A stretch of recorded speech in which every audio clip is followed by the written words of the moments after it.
I'm not sure where to even start, but I guess I'll start with the weekend that almost cost me my life.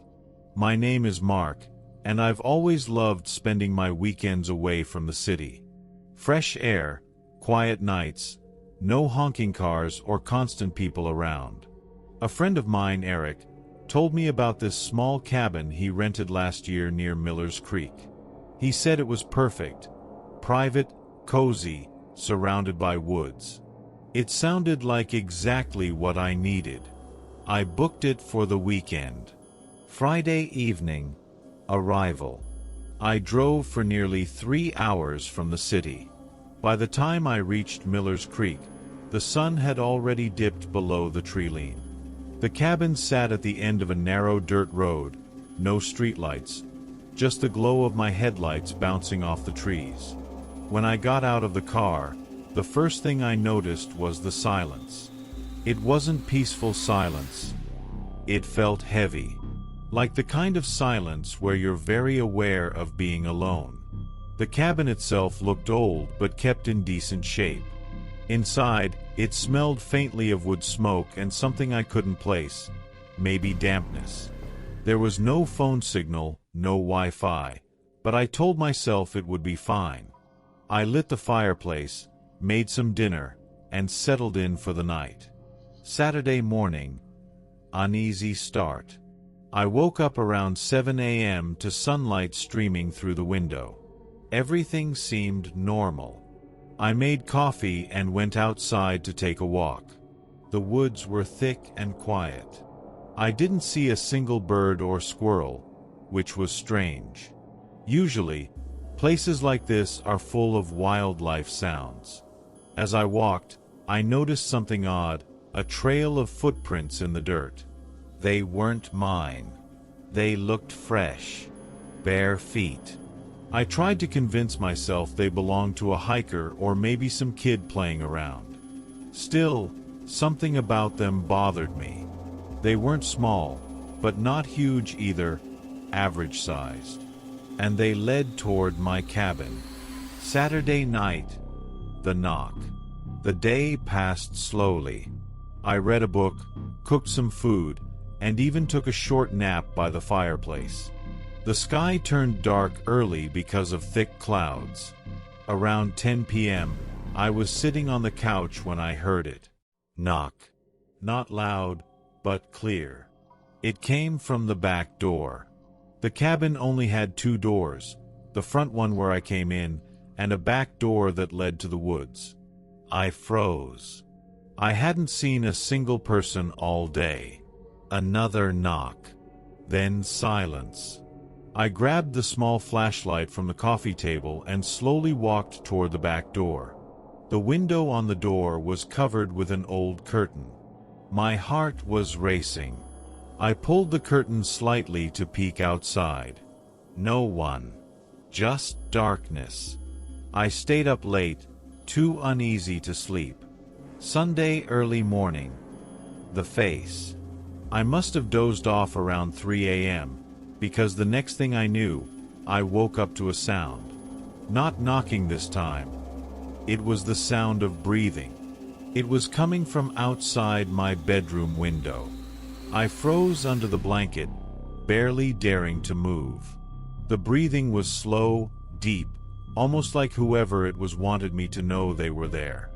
Then I saw it, a faint outline against the glass. A face. It wasn't pressed against the window. It was just there, staring in. The moonlight was enough to see pale skin, messy hair, and dark eyes that didn't blink. I couldn't move. I couldn't scream. I just lay there, my mind racing. Finally, I snapped out of it, grabbed my phone, and remembered, no signal. I reached for the baseball bat I had brought for, just in case. When I looked back, the face was gone. Sunday morning. Daylight doesn't help. I barely slept. When the sun came up, I checked outside. There were footprints again, the same bare feet I saw yesterday. This time, they circled the cabin. I decided I was leaving early. I started packing my stuff when I heard something upstairs. That made no sense. The cabin didn't have a second floor, just a small attic I never checked. The sound came again, a slow dragging noise, like something being pulled. I climbed the ladder to the attic. My heart was pounding so hard I thought it might give out. The attic was small, dusty, and nearly empty. But in the corner, I saw something. A small pile of food wrappers, empty water bottles, and, worst of all, my missing socks from last night. Someone had been living above me the whole time. Sunday afternoon, the chase. I didn't care about anything else. I grabbed my bag, keys, and ran to the car. I turned the ignition, and that's when I saw him. A man stepped out from behind the cabin. Barefoot. Same messy hair, pale skin. He just stood there, watching me with that same expressionless face. I floored the gas pedal. The car sped down the dirt road, but in the rearview mirror, I swear I saw him start running after me. I didn't stop until I reached the main road. Aftermath. I reported everything to the sheriff's office in Miller's Creek. They went out to the cabin but didn't find anyone. The footprints were still there, but no other signs. The owner swore no one else had keys. They offered me a refund, but money was the last thing on my mind. Even now, weeks later, I still wake up in the middle of the night feeling like someone's outside my window. That weekend was supposed to be relaxing. Instead, it taught me one thing. Just because you don't hear anyone, doesn't mean you're alone.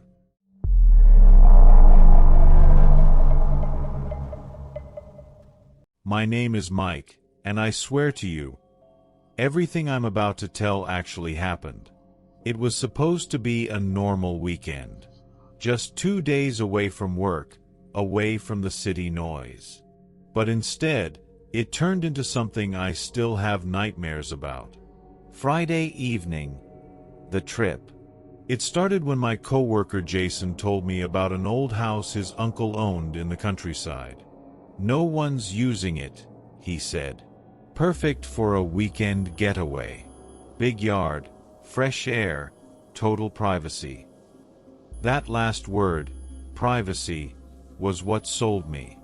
I'd had a long week, and I needed some quiet. I packed a small bag, snacks, and a few beers, then drove out there after work. By the time I arrived, the sun was setting behind the hills. The house stood at the end of Willow Road, an old, cracked driveway leading up to a 2-story structure. It didn't look like it had been lived in for years. The paint was peeling, and the shutters hung loose. Still, the inside was better than I expected. Old furniture, but clean enough. I found the light switches, made sure the doors locked, and set my bag in the guest room. Friday night, first signs. Around 10 p.m., I was sitting in the living room scrolling through my phone when I heard it. A creak. It came from upstairs. I froze. I hadn't been upstairs yet, but I was sure no one else was in the house. I waited, then nothing. I told myself it was just the house settling. Old wood does that. But then, a few minutes later, I heard it again. A soft but slow footstep. I turned off the TV and listened. Silence. I tried to shake it off and went to bed. Saturday morning. Something's wrong. The morning light made me feel safer. I went upstairs to check. The rooms were empty, though the air felt stale. In one of the bedrooms, I noticed something strange. The window was unlocked and slightly open. I was sure I had checked all the windows last night. I locked it, went downstairs, and made breakfast. The rest of the day passed uneventfully. I walked around the yard, explored a nearby trail, and enjoyed the quiet. Saturday night, the knock. That night, I was in the kitchen making tea when I heard it. Knock, knock, knock. It came from the back door. I froze, mug in hand. The knock wasn't loud. It was slow, deliberate. I walked toward the door, my heart beating fast. Through the small window in the door, I saw nothing but darkness. "Hello," I called out. No answer. I waited another minute before pulling the curtain back again. Still nothing. But when I turned around, the front door handle was moving. Midnight. The visitor. I grabbed a kitchen knife and backed away. The handle stopped turning, and silence filled the air. Then I heard it, from outside, footsteps on the gravel driveway. Slow. Crunch, crunch, crunch. I went to the upstairs window and peeked out. Under the pale moonlight, I saw him. A man, standing at the edge of the yard, facing the house. He wasn't moving, just standing there, looking straight at me. He was tall, wearing what looked like a dirty jacket. His face was pale, and even from that distance, I could feel his eyes locked on mine. I shut the curtains and backed away. I didn't sleep that night. Sunday morning, no escape. By morning, he was gone. Or at least, I thought he was. I decided to leave early. I packed my things, grabbed my bag, and headed for the door. When I stepped outside, I noticed something that made my stomach turn. Footprints. Bare footprints. They led from the edge of the yard, to the back door, and then to the front door. I quickly got in my car and started the engine. That's when I noticed movement in the side mirror. He was standing at the corner of the house, half hidden, just watching me. Sunday noon. The roadblock. The road out of Willow Road was narrow, surrounded by thick trees. I drove as fast as I could, but after a few minutes, I saw something ahead. A fallen tree blocked the road completely. I stopped the car and got out to see if I could move it. That's when I heard branches snapping behind me. I turned and saw him again, standing in the middle of the road, about 30 feet away. This time, he was smiling. I didn't wait. I jumped back into the car, reversed until I could turn around, and took another road I had seen earlier. The final stop. I made it to the main highway, my hands shaking on the wheel. I didn't stop until I was back in the city. Later that night, I got a call from Jason. He sounded nervous. "Mike, I forgot to tell you something about that house," he said. "What?" I asked. He hesitated. "Last year, the police found a man living in the woods behind it. They said he used to watch the house at night, just standing there. He disappeared before they could arrest him." I hung up. That was 3 months ago. I still wake up at night, certain I'll see a pale face staring through my window again.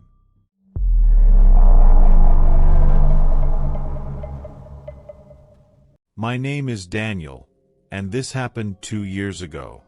I still get chills just thinking about it, and I swear, everything I'm about to say is true. It started as a normal weekend plan. My friend Eric had booked a cabin near the lake for us to relax and fish. It was supposed to be 2 nights away from the noise of the city. No work, no stress, just peace. Friday, arrival. We left after work, driving for hours into the countryside. The sun had already set when we reached the area. The road was narrow, lined with tall pine trees on both sides. There were no streetlights, just the dim glow of our headlights cutting through the darkness. When we arrived at the cabin, it looked different from the pictures Eric had shown me. The paint was chipped, the porch light flickered, and the windows were covered with old curtains. Eric checked the address. "This is it," he said. We carried our bags inside. The cabin smelled faintly of damp wood. The furniture was dusty, and the floorboards creaked with every step. I told myself it was just old, nothing to worry about. Friday night, first noise. We were unpacking when we heard it, a faint scratching sound coming from outside the cabin. Eric froze. "Probably an animal," he said. We ignored it and had dinner. But later, as we were getting ready to sleep, I heard it again. This time, it was louder, like fingernails dragging across the wall. I grabbed a flashlight and looked outside. Nothing. Just trees swaying in the wind. But when I turned back toward the cabin, I noticed something strange. The curtain in the living room had moved slightly, like someone had been standing there watching me. Saturday morning, odd discovery. In the morning, I stepped outside to get some fresh air. That's when I noticed something in the dirt near the porch. Footprints. But not from shoes, they were barefoot. And small, like a child's. The weird thing was, they led away from the cabin into the trees. I told Eric, but he brushed it off, saying maybe it was from the previous guests. Still, something about them didn't feel right. Saturday, the woods. We decided to go fishing at the lake. The day was quiet, almost too quiet. No birds, no animals, just still air. On our way back, we found something that made my stomach turn. A small doll hanging from a tree branch by a piece of string. It was dirty, with its eyes scratched out. Eric laughed nervously and said it was probably some weird prank. I didn't think so. Saturday night, the knock.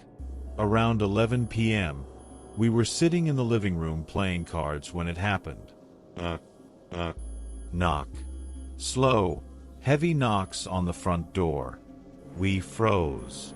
Eric whispered, "Don't answer it." The knocks came again, this time louder. I looked through the small peephole, and my chest tightened. There was a man standing there.